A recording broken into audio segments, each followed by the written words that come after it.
皆さんこんにちは。地歴文化の旅の片岡です。今回の旅の目的地は日本から見て太平洋を真南に約3000キロ、世界有数の美しいサンゴ礁の海に囲まれた太平洋に浮かぶ楽園パラオ共和国です。前回の動画ではまずパラオの歴史や日本との深い関係性を学び、その痕跡を訪ねつつパラオ最大の島バベルダオブ島の大自然を堪能しました。今回の動画ではパラオ最大の魅力でもある世界有数の豊かさと美しさを誇るパラオの海をさまざまな面から満喫していこうと思います。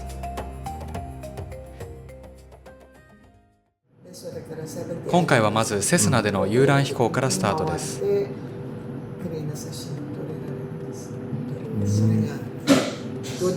すごい盛りだくさんだ。今から乗ります。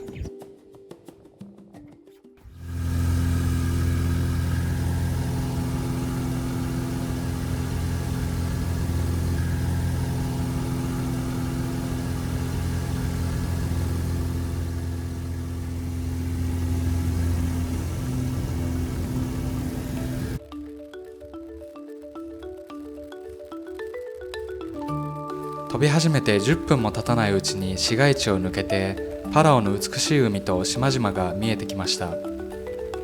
パラオはたくさんの島々からなる海洋国家ですが、中心部の島から離れると長い年月をかけて隆起したサンゴ礁などに由来する石灰岩の無人島が多く見られます。そして今見えているこの面白い形をした島々がパラオが誇る世界遺産のロックアイランドです。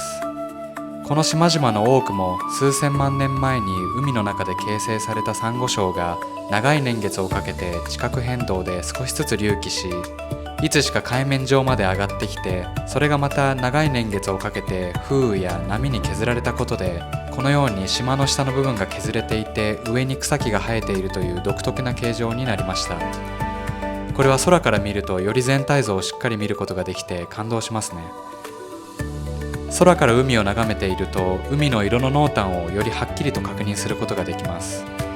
実はパラオの海の美しさの鍵はこの濃淡にこそあるんです。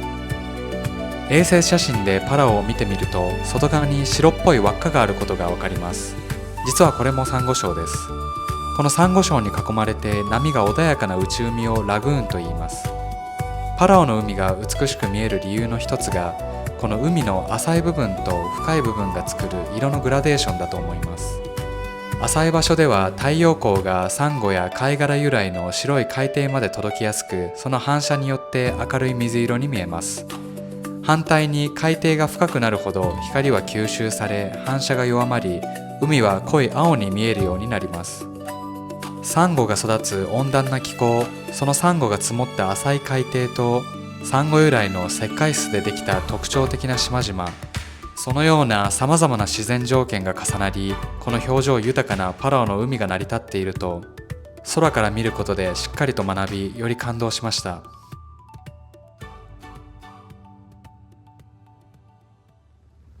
あっという間にもうすぐ折り返し地点です。この小さな島の名前はペリリュー島と言います。日本人であればご存知の方も多いかもしれません。前回の動画でパラオの歴史、そして日本との関係性についてご紹介しましたが、実はこの島は太平洋戦争の中でも屈指の激戦地となった私たち日本人にとっても重要な歴史を持つ場所でもあるんです。詳しくは次回の動画ペリリュー島編でご紹介します。向こうに見えるさらに小さな島はアンガウル島と言います。ここでもかつて凄惨な戦闘が繰り広げられました。ちなみにここは世界で唯一日本語が公用語の一つとして定められている島だったりもします。現在でもペリリュー島には数百名のパラオの人々が生活しているそうです。このペリリュー島の面積は渋谷区よりも少し小さいくらいなのですが、この小さく美しい島で数万人もの人々が戦い、多くの命が失われてしまったと、本当に想像を絶するとはこのことだなと思います。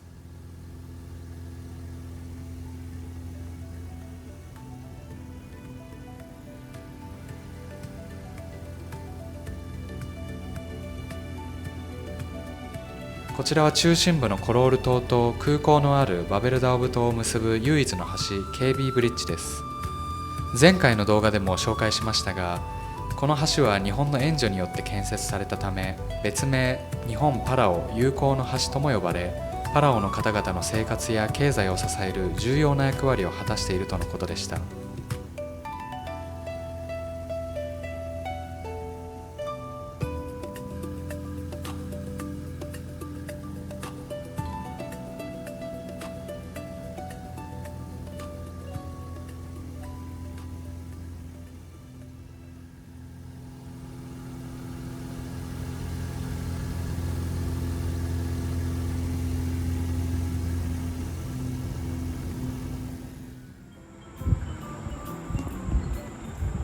めちゃくちゃ美味しそう。どうジャムパン美味しいね。今日はチョコワとコーンフレーク。いやー、今日も天気良くてよかった。このホテルの屋上からの景色はまさに南国って感じですね。あ、そうなんですね。よいしょ。はい、じゃあこの後約3時間弱のですねナイトカヤッキングのコースに行きたいと思います。はい、まずはこのカヤックで移動して、でその後こういうボートに乗りつつ移動するっていう感じですね。ちょっと夜のアクティビティはあんまり想像がつかないので、どんな感じになるかすごい楽しみです。でちなみにツアーのガイドの方はいいですか、ちょっとお姿とかも。はい、でツアーのガイドの方はなんと日本人の方で、はい、日本語で全部丁寧にご説明いただきました。今日はちょっとよろしくお願いします。これから。はい、じゃあ早速向かいたいと思います。ロックアイランドは古代のサンゴが地殻変動で隆起してできた石灰岩の島。下がちょっとえぐれてるの見えますか？ああ、なんていうんですか？ノッチ。へ日え。本語では破色久保って言って、波が食べるくぼみって書いて破色。破色久保。へえ、ノッチっあれ1ていうんだ。メーター向こう側にくぼむのに1000年かかる。すごいですね。1000年か。意外と一人でも進むっしょ。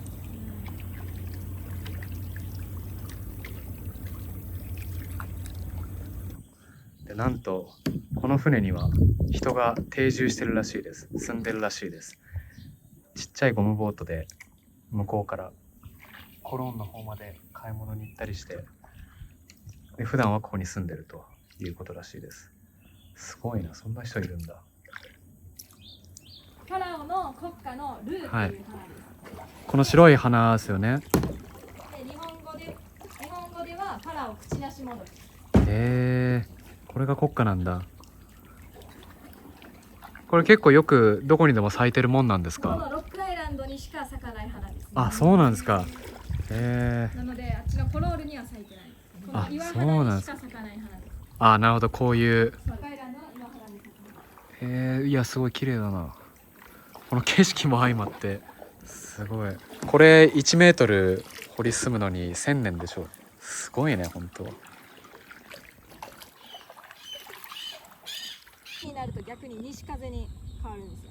なるほど。で、私のおすすめのシュノーケルポイントは東風が吹くとなかなか行けないので、そうこれからの雨季の時がおすすめ。どの辺にあるんですか、それは？ミルキーウェイのちょっと先にあるファンタジーコーラルガーデン。すごい名前ですね。ファンタジー。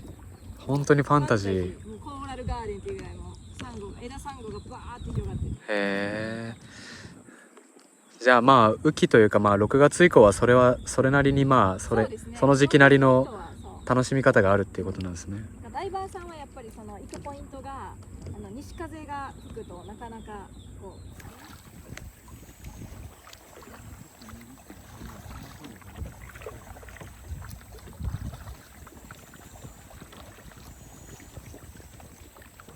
今ナイトカヤックが終わって船の上で軽食を食べます。チキンラップですね。めちゃくちゃ大きなチキンが入ってます。美味しい。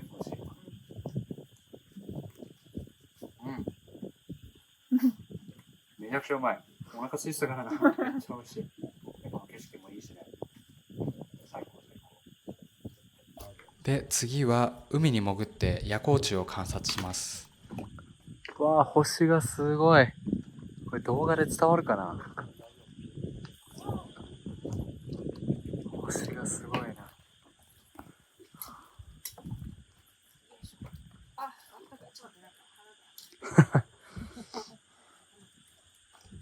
よし、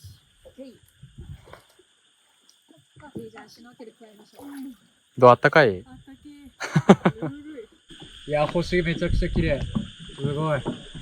夜光虫もすごいし。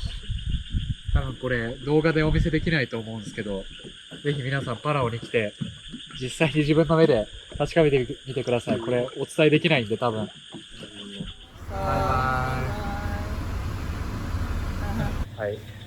泊まってるホテルまで送迎してくれました。いや、本当に今日はありがとうございました。ありがとうございました。またちょっとパラオ来た時はぜひよろしくお願いします。はい。いや、本当に今日はありがとうございました。はい。はい、ありがとうございます。お疲れ様です。ありがとうございます。ありがとうございます。はい、また WCTC に夜食とお水を買いに来ました。はい、もう何回目だろう、3回目ぐらいかな。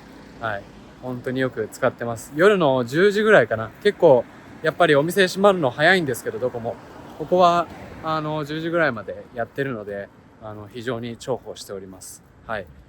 で、明日もまた朝早くからツアーがあるので、今日はその夜食を食べて、ちょっと作業をして、早めに寝たいと思います。はい。それではまた明日。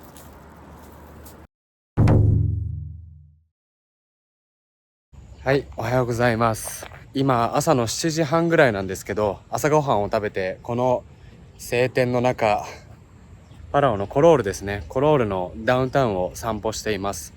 それでですね、今ちょうどこの朝日スタジアムという日本財団によって改修された新しいこのパラオメジャーリーグベースボールというのがあるんですけど、それの、試合会場となるようなこの野球場がありまして、でこの朝日スタジアムの外野側の後ろの部分にですね、日本の水陸両用の戦車、車両が残っているとのことなので、ちょっと見に来ました。まさかこんなところに戦争の遺物があるなんて信じられないような、そういう雰囲気のいいところなんですけど、今ちょうど子供たちが野球の練習してますね。水色のパラオ国旗のカラーのユニフォームを着て、子供たちが今ちょうどグラウンドの整備してますね。多分この後練習するんでしょうか。ありました。こんな感じでもう手つかずですね。もちろん雨とか台風とかが降ると思うので、かなり錆びてしまってるんですが、すごい機銃とかも、これ機銃ですね。でこっちが車両本体ですけど、すごいそのまま残ってますね。本当にすごい草がうっそうと生い茂ってますが、特に触れちゃいけないとかそういう正し書きみたいのもないので、本当にそのちょっとだけ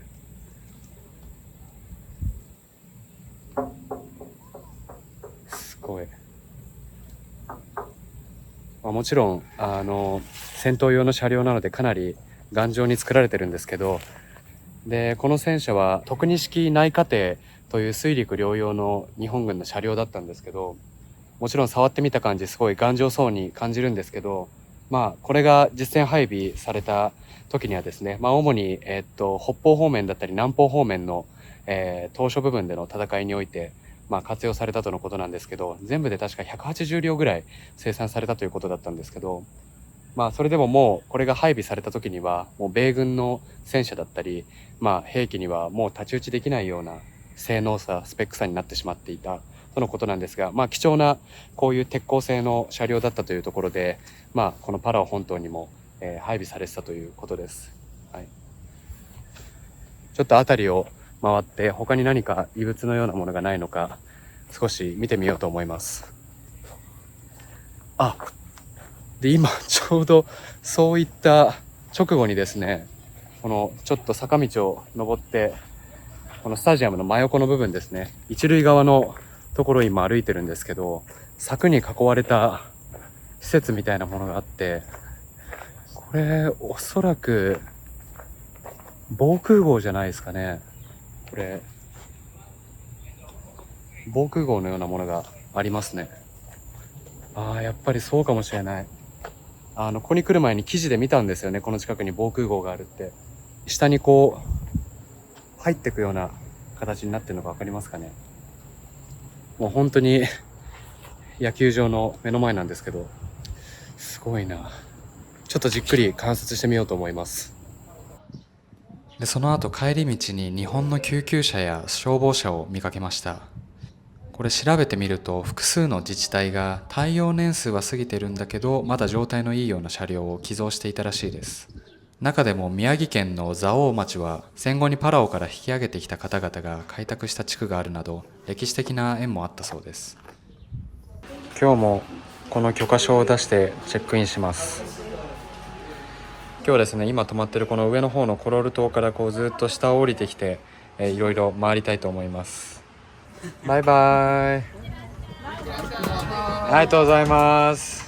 で、僕純喜って言います。純喜さん、よろしくお願いします。よろしくお願いします。で、今日一発目なんですけど、潮が引いた時に見られるロングビーチっていうのを見に行こうと思います。ロングビーチ。で、その後にジャーマンチャネルっていうマンタが出るところで有名なダイビングスポットがあるんですけど、ジャーマンチャネルっていうところを通ってビッグドロップオフっていう今日1回目のスノーケリングをしに行きます。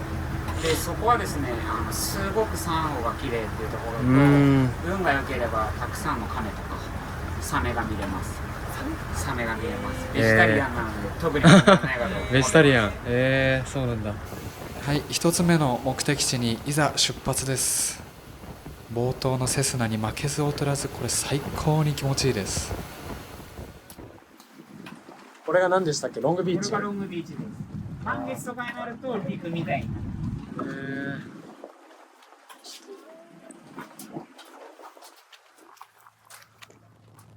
で実はここ冒頭のセスナで上空から見てました。多分今日はこれより少し海面が高くなってるのかもしれません。なんかもうなんか天国みたいとかいうのなんか普通すぎてあんま言いたくないけどマジでそんな感じ。なんか信じられない自分がこんなところに立ってるなんてすごい。これ本当自分の今までの人生の中でもマジで一番かも。本当にこの景色すげえ。海のど真ん中ですか、ど真ん中。いや、この海の透明度、動画でどれぐらい伝わるかわからないんですけど、本当にこれ想像を絶するほど綺麗な景色でめちゃくちゃ感動してます。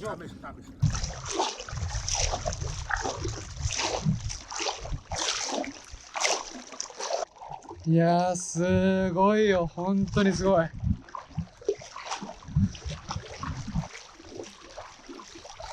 綺麗だね、本当に。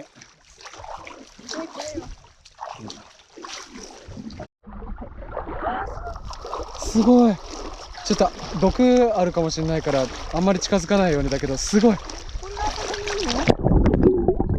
逃げた。お、早っ。すごい。一瞬で逃げちゃった。びっくりした。びっくりした。エイかな、多分。エイだと思う。すごいびっくりした。今まだあそこにいるけど、まだ見えるところにいるけど、エイが目の前を通ってて、いやびっくりした。すごいこう海が透き通ってるからバッチリ見えたんですけど、映ってるかな動画に。まだあそこにいるわ。すごい透明だから見える。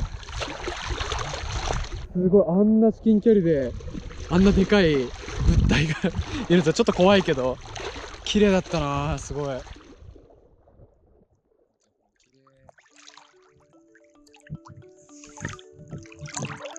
サンゴすごいね。つぶつぶ。これ全部サンゴと貝とか。そうでしょ。動画冒頭で紹介したように、日本だと沖縄もそうですが、パラオをはじめとした南国の海が綺麗に見えるのは水質が綺麗ということももちろんそうなんですが、それ以上にこの砂の色が関係しています。気の遠くなるような年月をかけてサンゴや貝殻などの石灰質のものが波や風、生物の活動などで小さく砕かれ、このような白い砂を作り出し、それと浅瀬が組み合わさると太陽光が浅い海底と白い砂によって反射しやすくなるので、透き通ったエメラルドブルーの海の色となります。せっかくなので補足したいのですが、ではなぜ日本の多くの海は同じ浅瀬でもパラオや沖縄のように明るい水色に見えないのか、こう疑問に思った方もいるのではないでしょうか。大きな違いは水質の差以上にやはり海底の色の部分なんです。日本の多くの海岸は基本的に山や川、海底の岩石由来の濃い色の土砂や岩が海の底を覆っています。さらに山からの栄養豊かな土砂はプランクトンや海藻を育て、海の色がさらに濃く見えるようになります。こうした水中の粒子や暗い海底の色が太陽光を吸収し、その反射を抑えるため、浅瀬でも海の色が濃い青になりやすいと言います。もちろん海や川から運ばれた栄養豊富な土砂などが日本の海の豊かな生態系と漁場を支える要因の一つでもあります。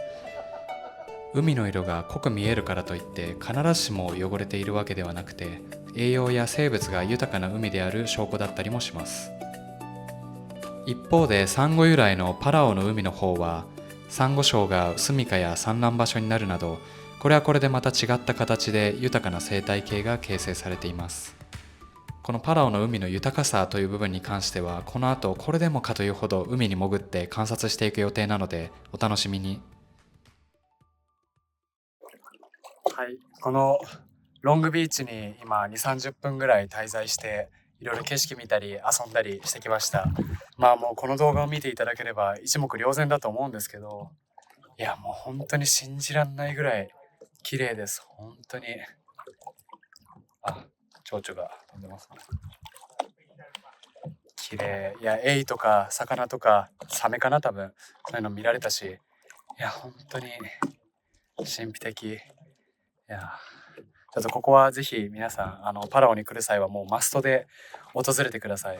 運が良ければもう少ししっかりとビーチが上に出てくるような形になるとのことなので、本当その時の天候とかによるんですけど、もう基本的に晴れてればめちゃくちゃ綺麗なので、もう安心していつでも来てみてください。はい。本当に綺麗すぎて一個思ったのが、もうこれ以上の場所はないんじゃないかっていう、その最上のものを知ってしまう恐怖みたいな、もうそんなことすら考えちゃうぐらい本当に綺麗で、いや本当にもう一生の思いですね。じゃあかなり名残惜しいんですけど、次の目的地に向かいたいと思います。最後に目に焼き付けて、いやまた来たいな、ここはもう絶対また来ると思います。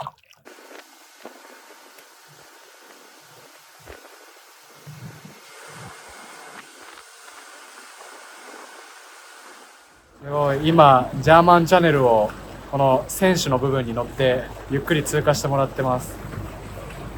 こんな感じ。これ全部ダイナマイトで爆破してショートカットのために作ったらしいです。ジャーマンチャネルという名前の通り、もともと日本の前にパラオを統治してたドイツによって、臨鉱石が向こうの方にあったらしいんですけど、それのコロールの方に持ってくるための通路として、ここを爆破して作ったということなんですが、目の前で見てみると、昨日上から見た時あんまり思わなかったんですけど、目の前で見てみると想像以上にこれ規模がすごくて、よくこれを100年以上前に作ったなっていう感じですね、本当に。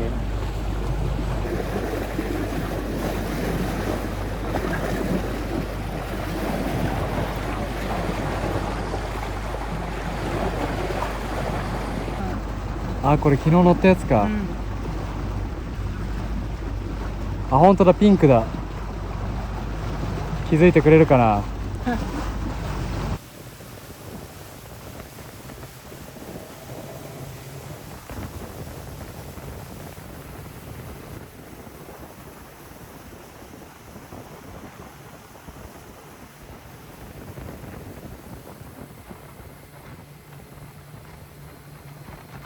はい、次のポイントのビッグドロップオフというポイントに来ました。で、ここでみんなでシュノーケリングをします。で、こちら側が今見えてるところが少し底が白くなってると思うんですけど、こっちがサンゴですね。サンゴ礁のところになります。ただここは今サンゴを保護するために、立ち入り禁止になってるらしいんですよね。1年で1センチとかしか伸びないらしいんで、サンゴって。それ傷つけてしまったらなかなかその治るのにまた何年とかかるので、こっちは今保護されていると。逆にこのサンゴ礁の反対側のこちら側は海が青いと思うんですけど、ここはもう、660メートルの崖になっていて、このちょうどこの白と青の境目分かりますかね。ちょうどこの境目のところをずっと泳いでいく感じになりますね。でもすでにですね、船の上から見るだけでめちゃくちゃ魚いるんですよ。綺麗な魚が。なんでもうちょっとめちゃくちゃ楽しみです。もしかしたら亀が見えるかもしれないとのことなんで、ちょっとまだ亀見れてないんでね、期待したいと思います。いや、これすごいです。めちゃくちゃ魚いるし、結構大きな魚もいます。ちょっと潜ってみましょう。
はい、次にカープアイランドという島に来ました。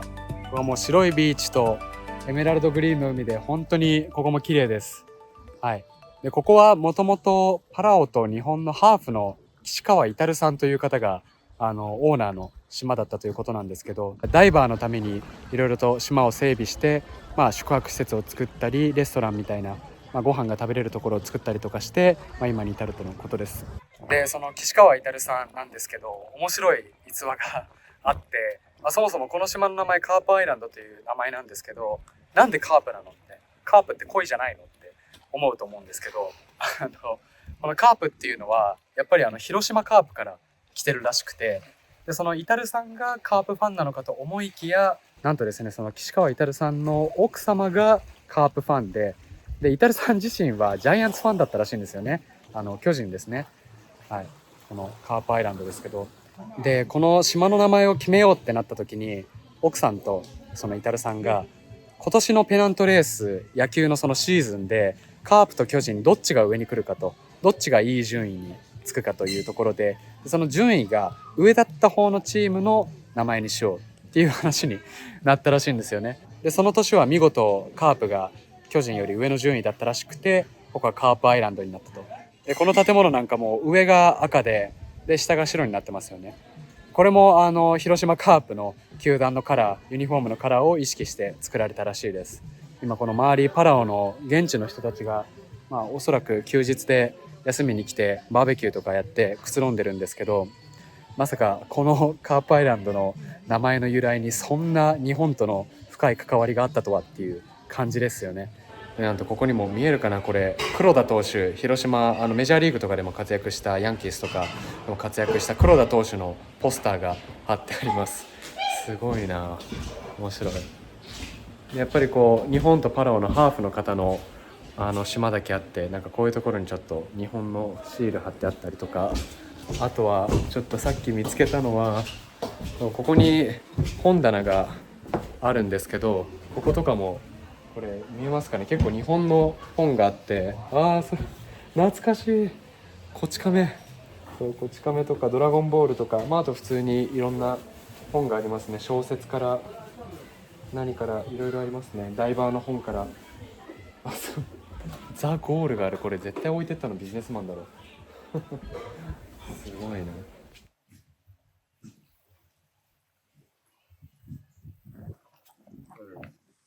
人懐っこいですね。なんか噛まない。よかったよかった。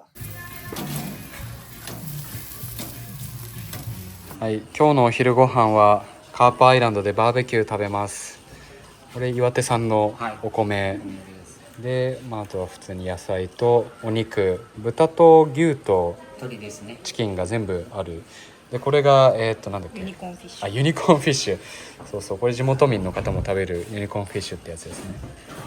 でこれがタピオカビルム。ビルムっていうらしいです、はい、地元の伝統料理ですね。あとお味噌汁、これめっちゃ嬉しいな。でそれをこのめちゃくちゃ綺麗な景色の中食べます。向こうとかえげつないっすよ、ほらえげつない、はい、贅沢にいただきたいと思います。よし食べよはい、いただきます。うまい。こんなさ島でバーベキューお肉をわざわざ運んでもらって食べるってめっちゃ贅沢だよね。しかも今日めちゃくちゃもうここまででお腹空いてたんで、空腹がよりこう美味しさを増させてくれる。皆さんでっかいのは何を食べてあんなでかくなって基本的に、まず甘いもの好きなんですよ。で、大体見てる感じだと高3ぐらいでみんな体型がだんだんパラオらしくなるんですけれども、遺伝ももちろんなんですけど、本当になんか8割ぐらいの人が肥満ってなんかどっかで聞いたんですけど、彼らには多分スポーツでは勝てないです。いややっぱこのなんて言うんだろう、ポリネシアン系の人のガタイえげつないですね、やっぱ。ただの太ってるいわゆるデブって感じじゃなくて、ウエストガさんタイがいい。めちゃくちゃ足速いんですよ。へえ。力持ちですし、頭も切れるしみたいな、そういう人が多いですね。なんかどっかで聞いたんですけど、このミクロネシアとか太平洋の島々に人類が来たのって多分一番最後なんですよ。はいはいはなんでかっていうと船作る技術がなかったんで、でも本当に船作れる、だから頭切れる、そんであとはその長期間の航海に耐えられるみたいな、もう本当内側も外側も健康な、人しか結局この島にたどり着けなくて、その間にすごい選別されて、もう最強のもう骨もめっちゃがっちりした人たちがここに来てるみたいな、ポリネシア系、あとはその先住民族とかオーストラリアとかニュージーランドとかのっていう噂をどっかで聞いたことありますね。でもあるかもしれないですね。一応パラオが見つかったのはイギリスだったかな、アンテロープ号っていう船があったんですけど、アンテロープ号座礁事件って言って、イギリスじゃないですか確か。でこっちの人がイギリス行ったんですよね確か。そうですヨーロン島っていう島に座礁しちゃって、その座礁したのがきっかけで、パラオって民族いるんだねっていうので広まったって言われてますね。確かベラウのナショナルミュージアムでその話見た気がする。一番びっくりしたのがさっきも言ったように、その現地の人がイギリス人と一緒にイギリス帰ったっていうのがすげえと思って、そんな人どんな扱いされるんだろうみたいな。確かにすぐ死んじゃったらしいんですけど、なかなか環境変わると難しいですね。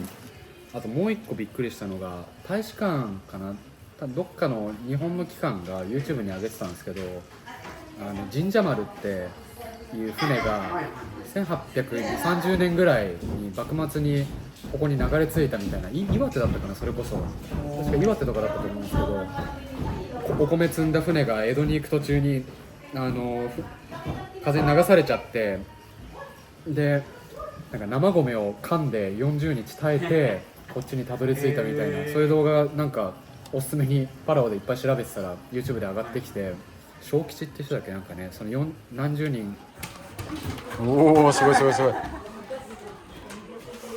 ぜひ皆さんもパラオに来ることがあったらこのカープアイランド立ち寄ってみてください。本当に綺麗です。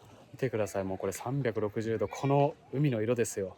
信じられない、本当にめちゃくちゃ綺麗。はい、でこの桟橋を渡って島に行くっていうのもなんかいいですよね。はい、じゃあ次のスポットに向かいたいと思います。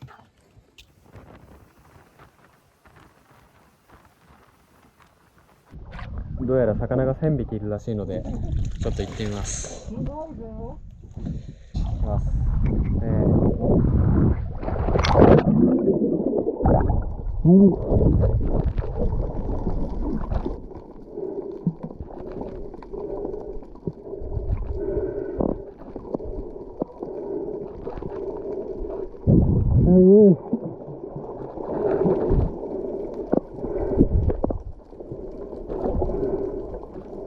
このブルーコーナーは名前の通りサンゴ礁が外洋に突き出している先端の部分で、この突き出した海中の崖の部分に強い海流がぶつかることで深海の栄養が湧き上がり、豊かな生態系が生じるといいます。このような地形的特徴によって多様な生き物の集まる世界最高峰のダイビングスポットが形成されているそうです。ちなみに世界中のダイバーの聖地と言われるこのスポットは先ほどご紹介した岸川至さんが発見し開拓されたそうです。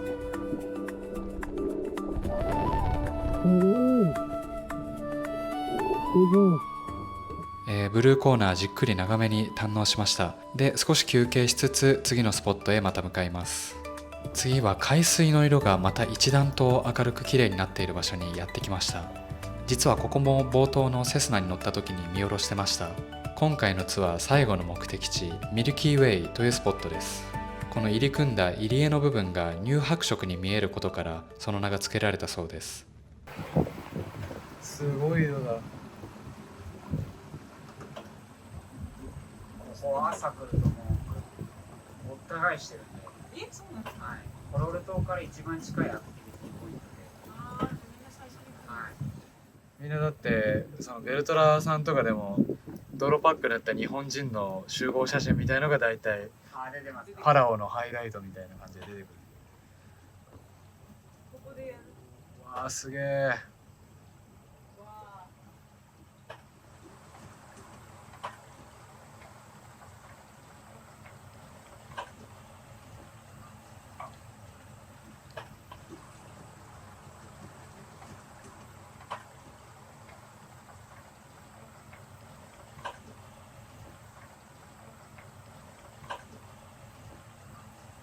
ミルキーウェイに来ました。でここ何箇所かこう降りるポイントがあるんですけど、これ見た感じ誰もいないですね。今日は貸し切りみたいです。ラッキーなことに。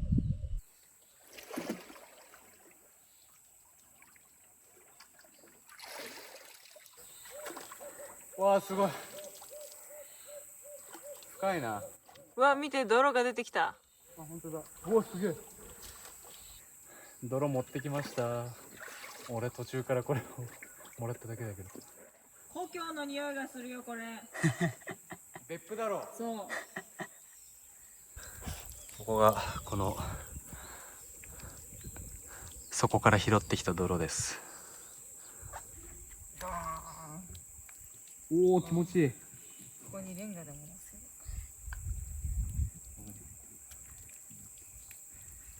る。わあ、めっちゃ気持ちいい。すごい。ほれほれほれ。顔をやる。やるやる。うわ伸びもすごいね。いや、すごい伸びる伸びる。やべ、どうなってんだ今。わからん。めちゃくちゃいい感じですよ。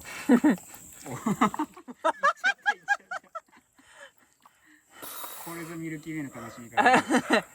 うわ、もうやば。そのままの勢いで髪も乗りたくって大丈夫。ああ。うわ目開けん方がいいんやない。もうそのまま飛び込むわ。マジでもう俺パーフェクトになったからだ。パーフェクトになったってやばいんやけど。目つぶっとくからさ。行くでうちもも。うん、内ももね。おお、来た来た。重てえ。重た。これなんか嫌な音と嫌なずっしり感からなんか。ねっちょいなんかバフン食らったみたいな。お前でバフンみたい。でも気持ちいいな、なんか包まれてる感。耳も行きましょう、耳も。やばいな。もうこれ俺割と完全体に近いんじゃない？はい、完全体です。来た来た。でちょっと乾くまで待った方が効果は出ます。この状態で乾くまで待つの。しばしお待ちくださいですね。はい。いきまーす。3、2、1。楽しい表情なのかな。いやこれ目をギュッとつぶってないと入ってきちゃいそうで怖い。この指の間にもちゃんと塗る。でもいい感じです。来てる来てる。キモ。キモって言うね。3、2、1、ジャンプ。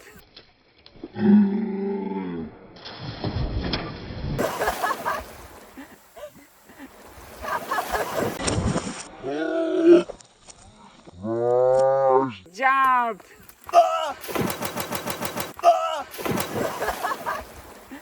多分取れました。うわーしょっぱそう。しょっぱ。ジャンプするの怖いな。じゃあ次お姉さん行きましょうか。ぐるっと入りたい。でもめっちゃスベスベだ、気持ちいい。本当3、2、1、怖いジャンプ。ジャンプ。普通やね。 OK です OK です。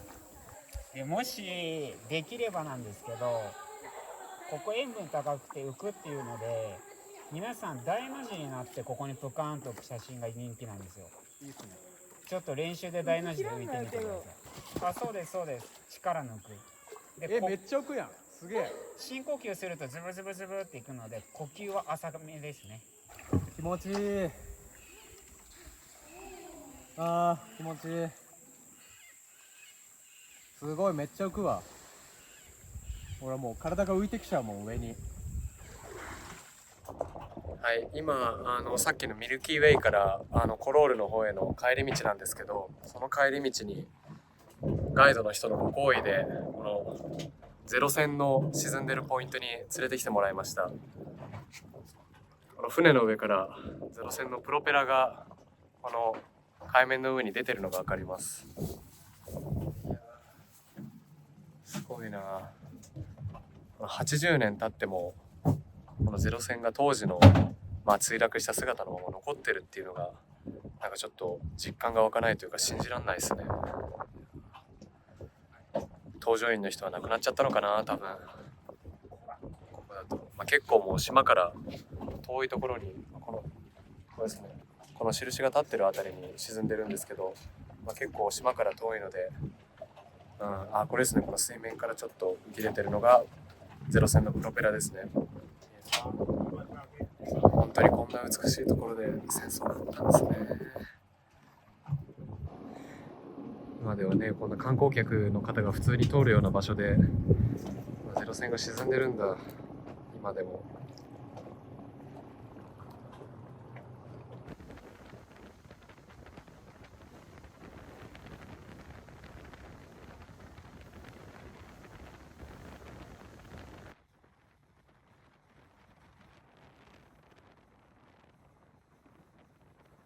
本日ありがとうございました。ありがとうございました。本日ご担当させていただいた船長のウエストさんと純喜でした。ありがとうございました。ありがとうございました。お待ちしてます。はい、本当にいろいろとありがとうございました。はい、今日の全行程終了して今コロール島に戻ってきました。今日は朝から夕方までの長丁場だったんですけど、本当に今日も楽しかったです。今日はですね、まずビッグドロップオフのシュノーケリングから始まって、でその後ロングビーチに行って、でその後ブルーコーナーでカープアイランドで最後にミルキーウェイとゼロ線っていうようなコースだったんですけど、いや本当にどれもそれぞれ魅力があって本当に楽しかったです。でどれも捨てがたいんですけど、特にロングビーチいやー、あの景色は本当にすごかったな。さっきも言ったんですけど、これ以上のものが地球にあとどれだけ残ってるんだろうっていうぐらい、本当になんかそういうことを、なんか逆に来たことによって、これ以上のものを今後見られるのかなっていう、なんかそういう恐怖に駆られてしまうぐらいの圧倒的な絶景でしたね。本当に。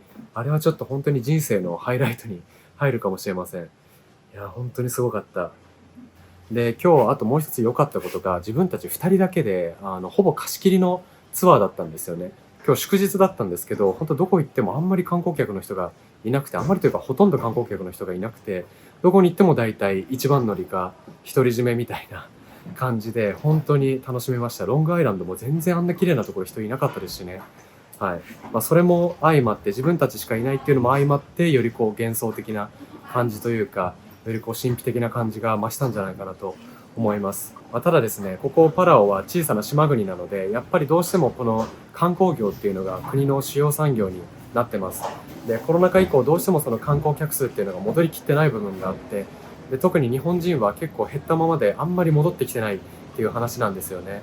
はい。なんでちょっとぜひこの動画を見た方は、こんだけ綺麗なものがある島で美味しいものもあるし、自然に関してはこうなかなか世界でもトップクラスのものだと思うので、まあ、もちろん定番のハワイとかグアムとかそういうところもいいと思うんですけど、まあ、日本人との深い関わりもあって、これだけもう世界トップクラスの大自然もあるこのパラオをぜひ次の旅行先の候補に入れていただきたいと思います。で、あなたのそのパラオへの旅行がこのパラオの現地の人たち、現地のコミュニティへのすごいいい貢献になると思ってます。で、この後今日はパラオで一番有名な夕日が綺麗に見えるレストランを昨日のツアーガイドの方に予約してもらったので、今日はこの後そちらで夕ご飯を食べたいと思います。バイバイ。かわいい。ついてきてる。バイバイ。バイバイ。ありがとうね、最後まで。でもなんか一応明確な理由があってあれなんですよ。はい、昨日ガイドの方にパラオで一番綺麗な夕日が見えるレストランということで教えてもらったエリライに来ました。で、ホテルからはこの送迎車で、予約をしたら迎えに来てくれました。結構どこのレストランもこういう送迎のサービスがあるらしいですね、パラオだと。はい。で、こちらがエリライです。早速中に入ってみようと思います。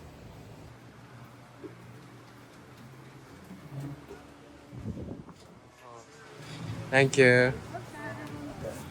わあ、すごい。もういきなりめっちゃ綺麗だ。すごい。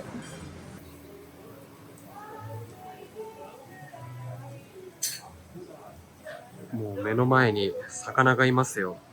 見えるかな？めちゃくちゃ綺麗。もう席の目の前が水族館みたいだ。すごいなぁ。もうここもサンゴだもんな。こんな感じの綺麗な夕日が見えるんですが、多分一番綺麗に見えるのはこの部分だと思うんですよね。ただ今ちょうどこのめちゃくちゃでかい入道雲がこの夕日を覆いかぶしてて、ちょっとサンセットが残念ながら見えないっていうことになっております。まあ、それでもこの、端から出てる夕日の光に照らされて、雲とかすごい綺麗に見えてるんですが、ちょっと今なかなか夕日は見えない状態です。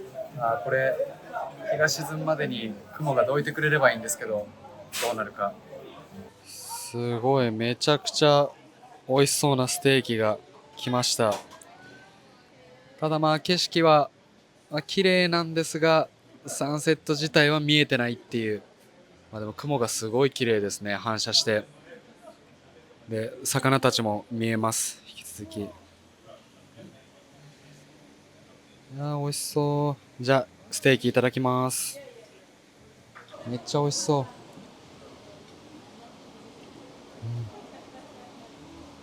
うまっ。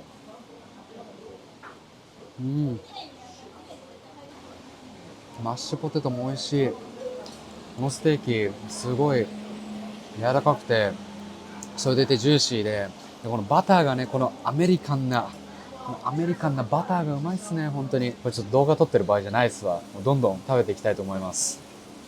はい、結局夕日の太陽自体は見れずじまいだったんですけど、すごい綺麗な景色とすごい美味しいご飯を楽しむことができました。はい、このエリライおすすめです。はい、この2日間たくさんの一生ものの絶景に出会うことができました。2日目までの前編で見てきた自然もすごかったですが、今回の動画で訪れたパラオの海は本当に世界有数の豊かさ、そして美しさだったんじゃないかなと思います。次回は5泊6日のパラオ旅最後の目的地、今でも先の大戦の激戦の跡が残るペリリュー島へ。ここは個人的に以前から一人の日本人としていつか必ず訪れたいと、そして学ばなければと思っていた場所でもあります。ぜひ次回の動画もチェックしていただけると嬉しいです。最後までご視聴ありがとうございました。